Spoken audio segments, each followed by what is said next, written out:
Before November 2019, there was a peaceful place called the Columbia Wilderness Sanctuary and Natural School, with mature native trees and mowed paths through a riparian corridor, a place where you could walk or sit and be close to nature among the sacred trees. The city of Columbia, Missouri used eminent domain to clear-cut a 98 to 179-foot swath through the peacefulness, to build a 10-foot-wide cement bike road and a 330-foot-long, 10-foot-wide steel and cement prefabricated bridge over the Hinkson Creek to a parking lot by the University of Missouri Mule Barn. Where Purity Brother, a 60-year-old northern red oak, and Welcomer, a 25-year-old black cherry tree, once stood, tall and strong. There were piles of mulch and rocks enclosed in an orange fence adorned with warning signs. The prayer flags and large welcoming sign are gone, along with the white shed. They have been replaced by a parking spot for a piece of equipment. A large branch of Giving Queen, the 75-year-old red mulberry, has been cut off.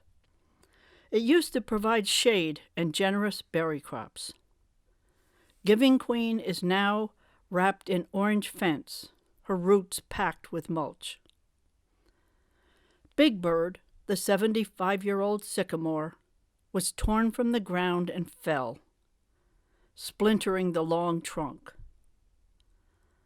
There were 3 sycamore snags, standing dead trees. 2 are still standing, flanking the massive root base of Big Bird. Lubus Forest and Fairy Knoll are gone. Goblin and Gargoyle, a 75-year-old bitternut hickory, and Best Friend, a 100-year-old pecan tree, are also gone. Some chewed into mulch, larger parts sold to the highest bidder. Peacemaker and Big Chief, a 150-year-old giant tree, still stand, far enough from the destruction that they are safe for now.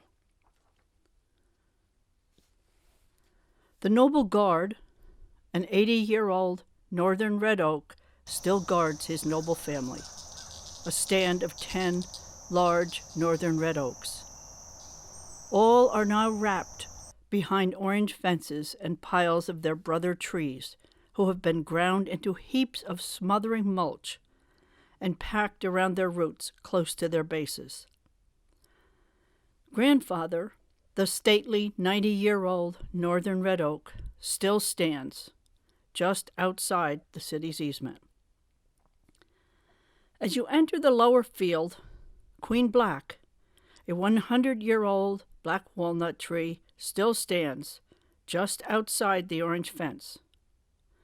Lizard's Guards, a 20-year-old pair of American elms, and Ruby's Chest, a 75-year-old redbud, are safe for now. Woos, the 50-year-old Kentucky coffee tree, was not as lucky. It has been ground into mulch because it fell inside the city easement.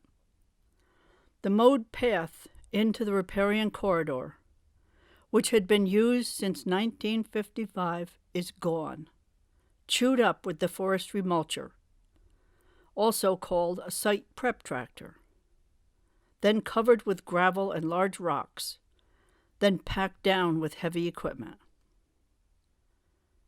The 4 75-year-old sycamores, Sun, Moon, Pumpkin, and Rudy, are gone, now just packed earth.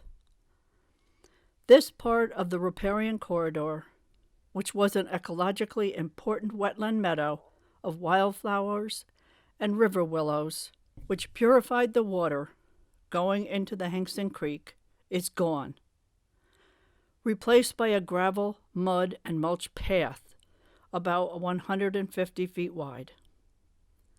The three 100-year-old black walnut trees, Gentle Fighter and Olga the Watcher and Whole Life are gone, also mulched or sold.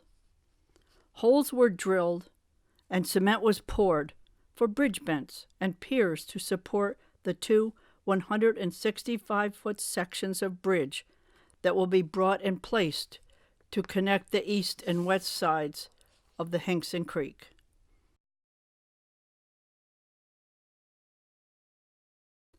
At the edge of the Hinkson Creek, the Sisters' Portal, a pair of 80-year-old sycamores, still stand, wrapped in ribbons and orange fence.